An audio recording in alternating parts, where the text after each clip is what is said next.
Hello everyone and welcome back to TowerGate. It is day 279, Tuesday. Wow. It's already Tuesday. I have no idea what the date is. I think it's like the 12th maybe, something like that. No, it's got to be later than that.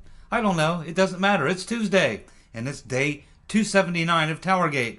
Thank you so much for tuning in. Okay. Wow, we got some incredible news stories today. Coming to us from Rowan Scarborough at the Washington Times. Listen up. Fusion GPS was behind the story that linked Trump to Jeffrey Epstein. The original story that was talking about Trump having some connection to Jeffrey Epstein appeared on Vice.com. Now the journalist who wrote that story for Vice.com, named Ken Silverstein. I wonder if he's any relation to Larry. Go ahead and pull it, Silverstein. Just pull it. So now he's saying, Ken Silverstein is saying that he got the story from Fusion GPS.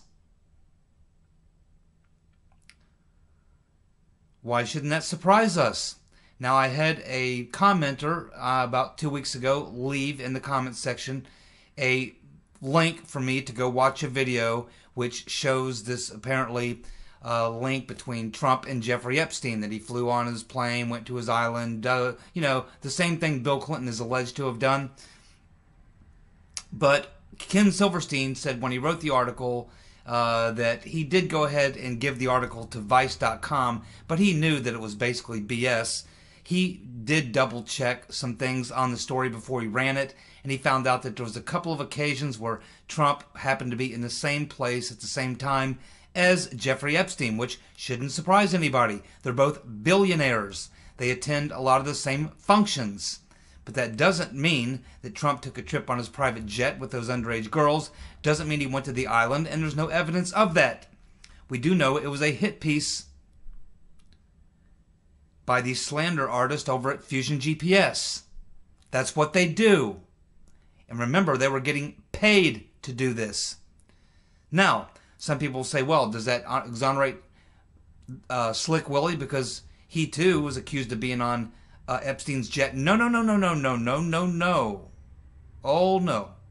The way that we found out about Slick Willie, the crooked peckered husband, the accused rapist husband of the rotten Reverend Clinton, we found out because of the court proceedings that Jeffrey Epstein was involved in, because he was being charged with sex crimes against minors. And in those court hearings, it came out in the court documents that Bill Clinton had been with Jeffrey Epstein, and they looked at the flight logs and they found 23 occasions where Bill Clinton was running around with Jeffrey Epstein. It was court documents in the case of Slick Willie. In the case of Trump, it was just Fusion GPS showing that Trump and Epstein had attended some of the same functions. On 3 or 4 occasions, they had attended the same functions. Not anywhere the same. Nothing even close. So there we go. The Washington Times, Rowan Scarborough, telling us that GPS Fusion was behind the Vice.com story trying to link Trump to Jeffrey Epstein. That's what they do at Fusion GPS. Yes, indeed. The more you learn about these guys, the more you want to learn, huh? The Trump curse. Is there something to this Trump curse? I've been hearing about this now for months. It seems like so many people who have challenged Trump end up having a lot of bad luck. The latest would be Lindsey Vonn, the skier, who was supposed to compete in a big tournament this upcoming week. But this past weekend, over the weekend, she injured her back, and now she is not going to be able to participate in that big tournament. Before her, of course, we had Kathy Griffin. We had Colin Kaepernick, and in fact the entire NFL, who took on Trump. And they lost, and they're still losing big time. CNN, MSNBC have seen their ratings take a hit, their credibility taking a hit as they attempt to attack Trump. Brian Ross tried to sabotage Trump. Look what happened to him. He's not even allowed to cover Trump anymore. That's pretty much the end of your career when you're the primary political reporter for ABC and you're not allowed to cover the president. Something tells me Brian Ross is not coming back. His 30-day vacation may turn into a lifetime ban, and no one will touch Brian Ross. He's damaged goods. The Trump curse got him. Seems like no matter who tangles with Trump, they lose. Congratulations to the government in Iraq. Today they're having a huge celebration in Iraq. A massive parade down through the streets of Baghdad. You know why? They're celebrating the defeat of ISIS in Iraq. Is Trump getting any credit whatsoever? He's only been president for less than 1 year, and he's destroyed ISIS in Syria. Their home base in Raqqa is gone. And in fact, Putin has actually ordered his Russian commanders to go ahead and pull the Russian troops out of Syria. No need to be there anymore. ISIS is gone.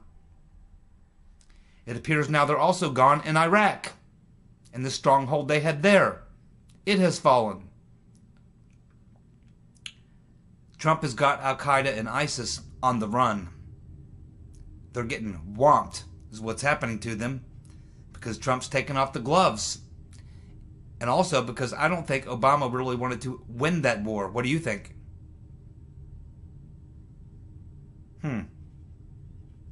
Congratulations to the country of Iraq. Hope you enjoyed your celebration today. It's been a tough fight. Still a long way to go. Unfortunately, you had your country destroyed and invaded by the neocons. That didn't help, which actually created the vacuum which gave you ISIS and Al-Qaeda in the first place. So you certainly don't have the Bush administration to think, what did they get done in 7 years? Nothing. They created more chaos, death, destruction, and debt. $6 trillion and counting, my friends. How did they do in Syria? How did Obama do in Syria? Not up. But Trump, in just 9 months, Al-Qaeda and ISIS have been defeated in Syria completely and in Iraq. They're on the run. Congratulations, President Trump. Winning again. Alrighty, if you're planning a trip to London, pay attention. No more wolf whistling in London. You could be fined. I assume next will be winking. None of that either. Get caught wolf whistling or winking in London, you'll probably get arrested. God knows what happened to you if you got caught playing a little pocket pool in the post office. Certainly don't want to do that.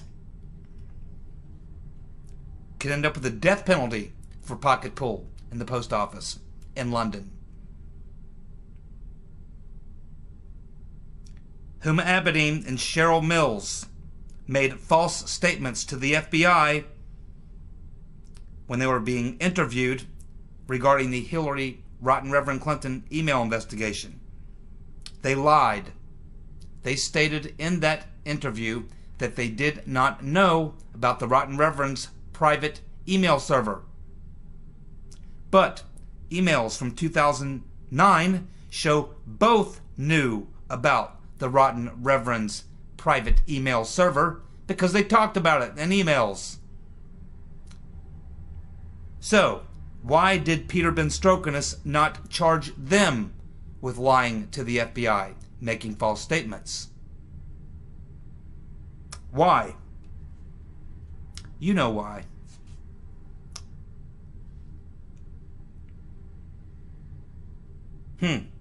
Fox News, it's about, 8:30, 9 o'clock p.m. here in Southern Ohio.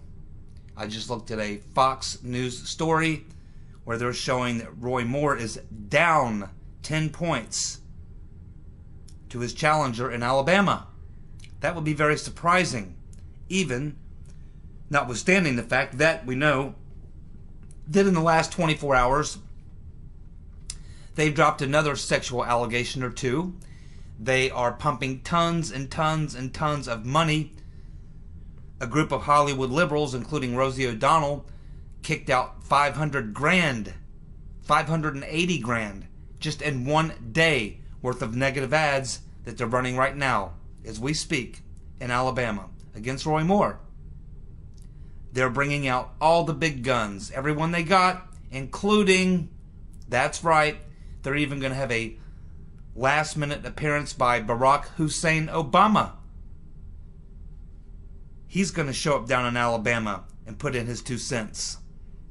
Now, I don't know if that helps you or not. In Alabama, you know, Barack Obama coming down into Alabama and reminding some of those independents or maybe got on the fence, don't know which way to go. They see Obama show up, they may start going, oh, Obama? Oh, yeah, I just remembered Obama. Oh, God. Oh, no. No, we got to go Roy Moore. We got to go Roy Moore. He may be guilty. He may be a pervert. I don't know what's going on. But, hey, he supports tax cuts. He supports the building the wall. He supports the immigration policy. He don't like DACA. He doesn't like sanctuary cities. No, no, no. He likes the Second Amendment. Swears he'll protect that, and I believe he will. It's a no-brainer, Alabamians. And I lived in Alabama for 4 months. 4 months. August, September, November, December. A lot of pine needles down there. I had a lot of hay fever going on. Very, very hot in the day in the summer. Got very cold at night. All those pine needles. My nose was stopped up the whole time. Eyes watering. It was kind of miserable, actually. And we were getting our ass kicked for the most part. So I didn't enjoy my time in Alabama, but I certainly hope that Roy Moore can carry this thing out. And I don't know if he's guilty or not guilty or what. But at this point, his wife's standing by him, so I don't know what to think. But I know one thing. I'd damn sure rather have the voting record of Roy Moore than his opponent, whose name I will not mention. So anyway, we'll see what happens tomorrow, because by this time tomorrow, we are going to know who's going to win that Senate seat in Alabama. And it's a biggie. It's a biggie. It matters. It's important. And you can see that the Dems are throwing everything they've got, hoping for a last-minute, last-ditch effort to try to pull this thing out. And it's tight. But I'm really surprised that Fox would report that Moore's down 10 points. I mean, yesterday I saw a couple aggregate of polls saying he was up by 4. I don't know how you get a 14-point swing. I haven't seen the TV ads that are running in Alabama, but I expect they're pretty nasty, and we know that they've launched 2 more sexual allegations in the last 24 hours. So we'll see if it sticks. We'll find out tomorrow and see how it all turned out. Well, the leftists going crazy over net neutrality. Trump's FCC head has shot down net neutrality, which is good. Net neutrality is pretty much this. Think of it as a 100-page document with 99 pages of confusing legal jargon, and then 1 page of really important stuff. And that 1 page of important stuff is all about regulating the internet, basically to regulate right-wing speech. The liberals love the idea of equality. What they really want is equal outcomes for everybody. That's called communism. They like equal outcomes. They want everybody to have the same outcome. That's what they dream of, because they're stupid. Now, the big thing behind this net neutrality thing, though, that they're not really paying a lot of attention to. A lot of people are focusing on all these various little, nickel and dime issues, but the most important thing to focus on with net neutrality, and this is what Trump's FCC chairman understands, is it is nothing more than bringing back the old fairness doctrine that applied to radio back in the old days prior to 1987, when they overturned the fairness doctrine, which said if you have 15 minutes of conservative speech, you must have 15 minutes of liberal speech. If you have a half an hour of conservative, you must have a half hour of a liberal. This is kind of how that was worked out. And they wanted to do the same thing on the internet, to regulate speech, to let the algorithms decide, uh-oh, too many people reading right-wing news, we have to adjust the algorithms to shuffle those people to the bottom of the deck and advance left-wing views and left-wing sites so that more people can get access to that. We have to even it out. You know, this is typical of the left-wing lunatics and why they're going so loony over this now. So they got protests going and all sorts of things because they're upset because it's not going to go through. Thank God. But here's my challenge to the left-wing lunatics in the mass media. You say you want to have equality in outcomes. You want equal time. Oh yeah? Well, I happen to recall on this past Friday when they launched the fake news story that Donald Trump Jr. Had received this secret link to view the WikiLeaks documents before they were published, which turned out to be a lie. But they spent the entire day promoting that lie, the entire day. But once it turned out to be a lie and they had to go retract it, they spent about 20 seconds on the retraction. The same was true with the Brian Ross story. And the same is true with all their stories. They'll put out a fake news story and then they'll talk about it for a day and a half, and then when it's proven to be fake, they'll come out with a 10 or 20 second response saying, well, we kind of got that wrong, sorry, and then they move on and they keep attacking. How about this if you're for equality? How about if you spend 8 or 10 hours pounding out a fake news story? How about once it's proven to be a fake news story, how about you got to come out for 10 hours or the same amount of hours you put into pumping the fake news story? You got to spend the exact same amount of time apologizing and debunking your fake news story. How about that for equal time? The same amount of time that you spend promoting the lie, you must spend apologizing for the lie. How about that, MSNBC, CNN, and you left-wing lunatics who want equal outcomes and the fairness doctrine, the modern version of the fairness doctrine? How about that? I think that's a really good idea. That's the liberal side of me coming up with a great idea. Net neutrality. Thank God it's not going to happen. Are Democrats throwing Democrats under the bus just to try to get Trump on some trumped-up ethics charges? Today we saw Megyn Kelly bring back some old Trump accusers on her show. We saw a big deal go on where a bunch of women, it looks like at least a dozen, maybe more, have been dredged up to make sexual misconduct allegations against Trump. And this was sponsored by a group called Brave New Films, which is bankrolled by George Soros. So it appears that Soros is now paying a bunch of women to come out of the woodwork and to make sexual misconduct allegations against Trump. How convenient. Because now, just as we've been discussing over the past few days, now that all you have to do is come out and make an allegation and you can ruin someone's career, it seems, this is what the Dems are going to try next. They're going to try to force Trump to step down because of all these sexual allegations and all these women who are now coming back out of the woodwork. Maybe that's why they had no problem throwing these people under the bus. You see, the difference is with Trump is they have no proof. With Franken, we had proof. With Conyers, we had proof. With a lot of these guys, we have proof. With Trump, there is no proof. Most of these people who made these charges went away. As soon as the election was over, boom, they disappeared. 2 of those women are back on Megyn Kelly this morning. At the same time that Soros has got a bunch of them at this little shindig he's throwing. And it also appears that Media Matters is involved in that as well. So yeah, this is exactly what they're going to try. They know Mueller can't find Trump-Russia collusion. They know that the obstruction case is laughable and it will go nowhere. And so now they apparently have, 56? Is that what I wrote down? 56, I think it was. I think it's 56 Democrats now calling for Trump to step down because of sexual allegations by these women, and they want to have these hearings in the Ethics Committee in the House and Senate. That is not going to happen, okay?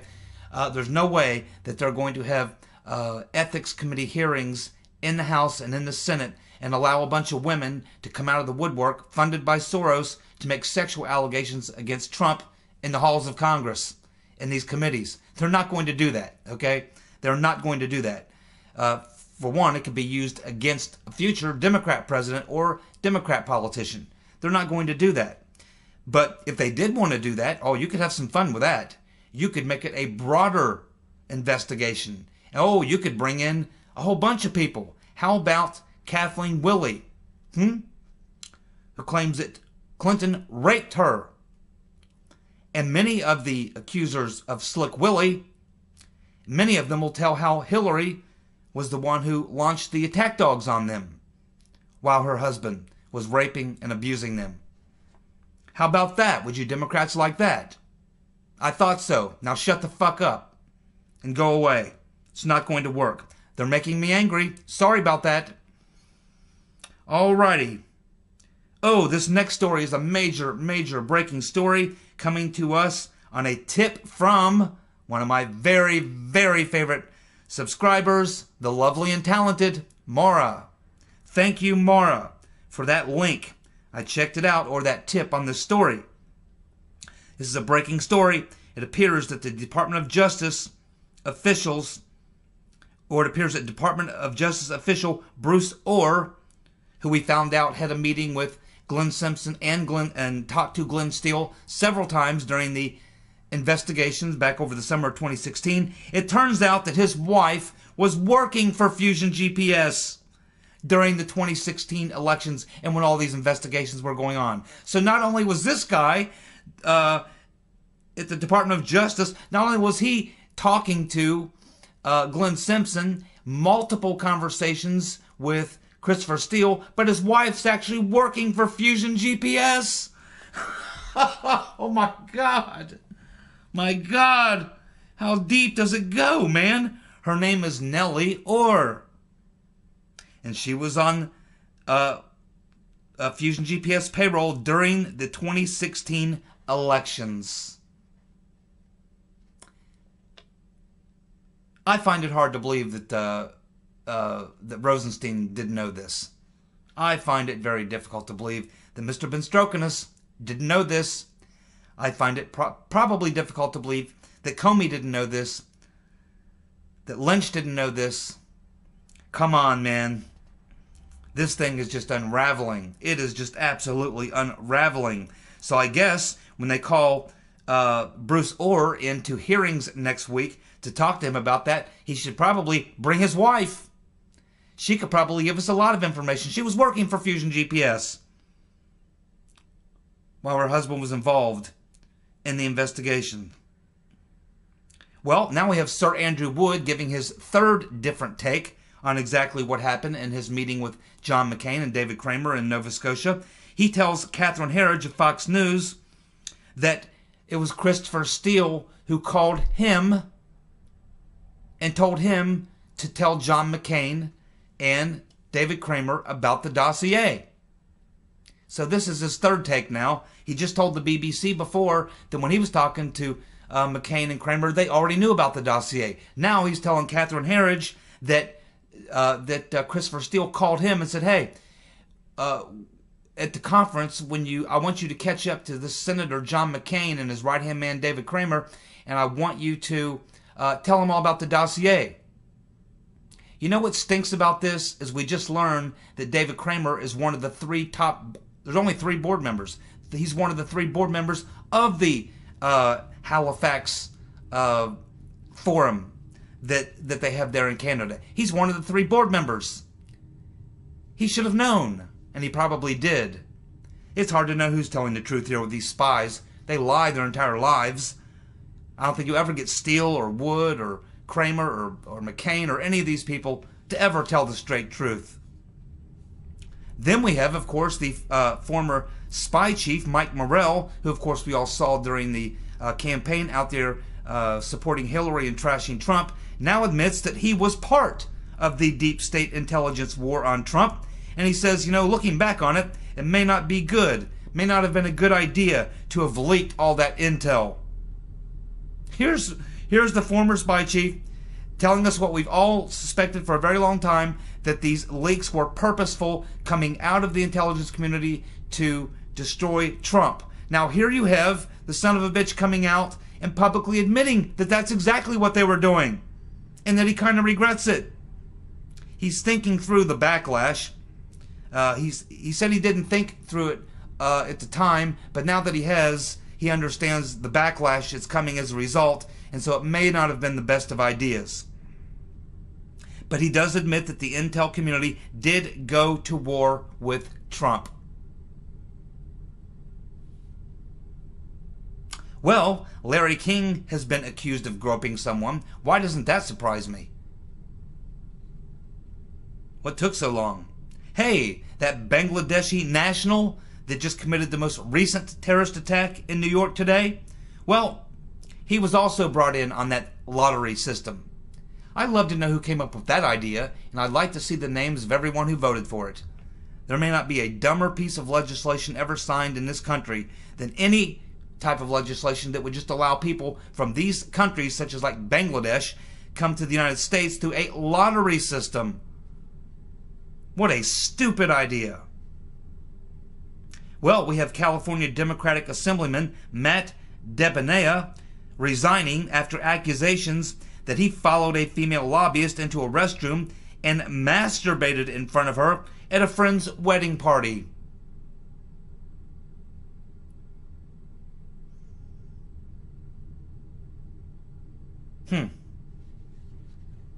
I'm almost speechless on that one. I'm trying to imagine you walk into a restroom behind a female lobbyist, doesn't matter if she's a lobbyist, female, anything, and you just what? Start masturbating? Okay, I guess. Some of you wanted to know why I'm no big fan of Nikki Haley. Well, it had something to do with the fact that she was a hardcore anti-Trumper. I heard those things she said about Trump during the campaign. She was a hardcore Ted Cruz lover and hated Trump. And then he made her the UN ambassador. Oh, Trump's not very happy with her right now. Of course, she's a neocon, but besides that, because she recently stated, while at the same time we have all these Democrats calling for the president to resign over sexual allegations, they have 56 Democrats calling for his resignation, and then Nikki Haley is asked about all this. She says that these voices, these women accusing President Trump, their voices should be heard. Their voices should be heard. Well, yeah, Trump's not real happy about that. Now, one of the 56 people who's out there calling for Trump's resignation would be Kristen Gillibrand. The same Kristen Gillibrand who just a year ago was out there campaigning with the Clintons. She knows damn good and well that Bill Clinton's a rapist, a pervert, and God knows what else. She knows all about the Rotten Reverend, too. She knows the Rotten Reverend was the one who launched the attacks on the women who accused Slick Willie. She knows all about these people. All about them. Just 1 year ago, she was out there campaigning with them, hugging them, kissing them, licking them, sucking on them, doing all this stuff with these people. And she knows exactly who they are. Now, she wants Trump to resign because of some Soros-backed sluts, probably, who are now making accusations, and we can assume some of them, if not all of them, are being paid. Hey, that's how it works in the deep state. That's how it works in the swamp. That's why we do these TowerGate videos every day. Hopefully, you're not going insane as a result of all the truth bombs I'm dropping on you.